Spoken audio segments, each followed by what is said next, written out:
Internet, Eric here. Taking a break from Phantasm for a second. Phantasm 2 video will be up sometime soon. But I'm still going through my little kick of just discussing any and all vampire movies I come across. And today I'm going to, spoilers, today I'm going to discuss one that I absolutely love.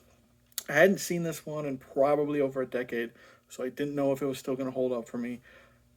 It was so good from almost beginning to end. We're talking Interview with a Vampire, 1994.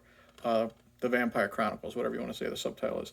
If you're new to my channel, I discuss plot spoilers, specific scenes, what have you. It came out in 1994. Basic plot of this is, even though Tom Cruise has first billing, we are following Brad Pitt.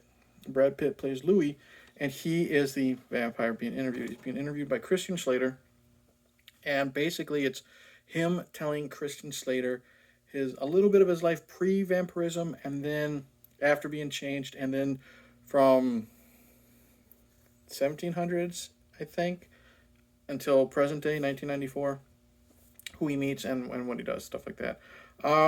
Like I said, this movie was great. Movie is great. The performances. First off, let's talk about Brad Pitt as Louis. Um, you buy his depression in the very big. First off, he's a great narrator. He's a great narrator. He's there with like Burgess Meredith, who is a fantastic voice. I've said a couple other people over the years, but he's a great narrator. And then pre-vampirism, you buy his depression. He wants to die. He lost his wife and child in childbirth, so he's off getting drunk at bars, banging hookers, cheating at cards, hoping people shoot him. All this and stuff. He wants to die. After he's changed, you buy this tortured soul a little bit. He is a good guy, but he knows that they are evil, demons, the devil. He knows this because he knows what he has to do to survive. And he does his best by killing chickens, cattle, rats, whatever he needs to do to avoid drinking human blood. And you can tell he hates it when he has to do it. And then when he meets everybody in his life, Brad Pitt has great chemistry with everyone, be it Kirsten Dunst, Tom Cruise, Antonio Banderas, even Christian Slater to a lower extent. He's great. Tom Cruise as Lestat is amazing. First off, Anne Rice was so against Tom Cruise being Lestat. I don't know if she thought he was too old, if he couldn't bring the homosexuality that's needed in the Lestat character, what have you. She threw a big, shit fit. She got a screener of it, and she wrote him a letter of apology because he is that good, and he is. When we first see him, and he's already chosen Louis. You know what I mean? He wants a companion. He wants to have someone to live with him, and they become this basically married couple. You know what I mean? I don't know if they're lovers in the movie. It's kind of implied, but they really are like this husband and wife type, or husband and husband type of couple. They argue a lot. They care about each other at times. Lestat more so than Louis. And it's just fun watching them go through life, trying to live life. Lestat is teaching Louis how to be a vampire, and then he's trying to be prim and proper. He wants the finer things in life. And when things go wrong, I love the frustration and the disgust that comes out of Tom Cruise as Lestat. He's great.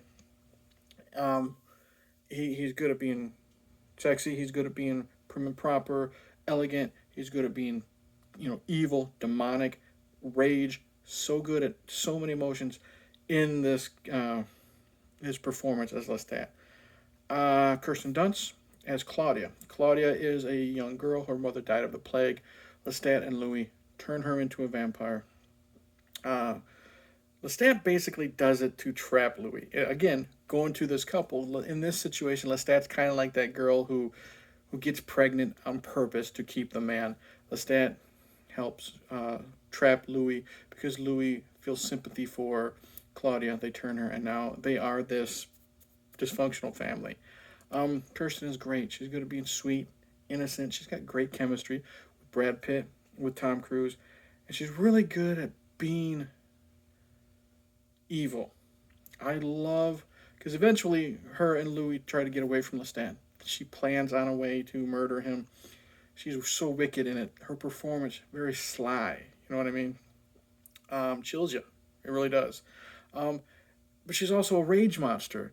There's a scene where she sees a woman undressing in her house. She sees the breast, she sees the pubic hair, she sees all this stuff she'll never get because she's trapped as a 12-year-old. And when she realizes, she flips out, cuts off all her hair, looks into, because she thinks Lestat wants her to be like a little doll. He does. He wants her to stay this child forever. Um, she cuts off all her hair grows back. She freaks out, yells, "Which one of you did it?" She wants to. She is fucking pissed. Eventually, once they get away from Lestat, her and Louis, they have this good relationship, and you can tell Claudia wants a little bit more. Great acting. Um, those are the main characters, main characters. Christian Slater is good. In the few scenes he's in as the interviewer, he basically is just there with Brad Pitt, and he's fine. He's not trying to be Jack Nicholson like he's normally. Um, and then we have Antonio Banderas as Armand. He's good. He is like the leader of a group of vampire actors that are pretending to be actors. They're in Paris, and then they feed on people in the plane and this and that and stuff like that. He's great. He is very good at being tortured. How you can tell he's in love with Louis. He wants more than just a companionship, and Louis turns him down. And he feels dejected, but he still wants to be with him, rescues him, loves him, respects him. Antonio's great. If there's a part of this movie where it kind of loses steam, it is with those vampires, though, in Paris. Like, even though Armand is a decent character, I don't give a shit about the other vampires. I mean, there's one head, like head of the actors. You can tell he's evil and menacing, and but that's where it kind of loses its steam, because it's just kind of boring there. But it picks up later on. Let's get to the gore. There's some good neck bites, wrist bites.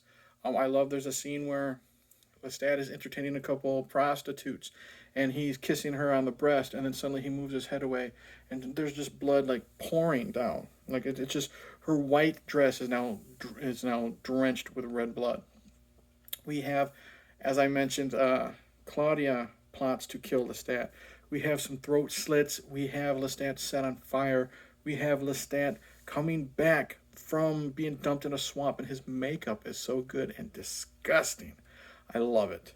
Um, and then his makeup is pretty decent looking when Louis sees him for the last time. Let's just say modern times. Um, the blood and the gore really happen with those people, those actors in Paris, because eventually they find out what Claudia and Louis did to Lestat, and that's the number one no-no: is you can't kill another vampire. Well, we find out that later on that Lestat might not be all the way gone, but what they do is the punishment is severe. They lock Louis in a casket and they wall him up.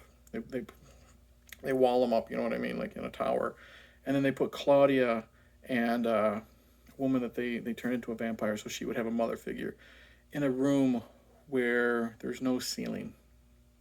Sunrise is happening soon. Put two and two together. That scene with Claudia is sad, painful, and when eventually Louis gets out with the help of Armand, very painful when he sees the bodies and they're nothing but ash, and he touches her and she just falls apart. And you feel for Louis. You really do, because he really cared for Claudia. And then when he gets his revenge, pouring kerosene everywhere, all over these caskets, he sets so many vampires on fire, cutting them in half, cutting their heads off. Brad Pitt, in this scene, this is it from here, is menacing. And he is so good. Loved him in this. Cinematography is good.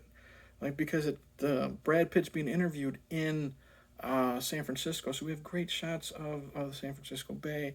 Is it the Golden Gate Bridge that's in San Francisco? I don't know, but really good. And then just the sets and wherever they're at when they're filming in Louisiana. They're supposed to be in southern Louisiana. The set design, the costumes are great.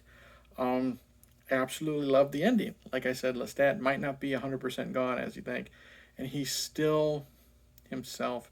Still wants to be prim and proper. Still likes to trash talk Louis for his constant whining. I love Tom Cruise's performance. Um, all in all, great, great movie. Some people might find it boring. Some people might find it pretentious. Like I said, the stuff in France is kind of slow until shit hits the fan. But just based on the performances of Brad Pitt, Kirsten Dunst, and Tom Cruise, especially Tom Cruise, I highly recommend Interview with the Vampire Chronicles. Never read the book, um, but if the writer of the book, the author of the book, Anne Rice, throws a shit fit, like I said, and then eats her fucking words and a whole bunch of crow, and decides to write a letter of apology to Tom Cruise, it says something right there. Absolutely love this movie. Followed up by a sequel, Queen of the Damned. I will get to it. I have not seen that in probably 15, 20 years. Saw it once, so I remember absolutely nothing. We'll get to that when we get to that. But if you haven't seen Interview with the Vampire, get on it. It's so good. So with that, thank you for watching. Like and subscribe, all that crap. Comment below. Tell me what you thought about this movie. You love it? You hate it? Never heard of it? Don't give a shit. Click the bell, all that stuff. Phantasm reviews coming in. More comfort food theater. The next movie we'll be doing a watch along of is Schwarzenegger's Commando. More vampire stuff. Whatever. I'm rambling. Cheers.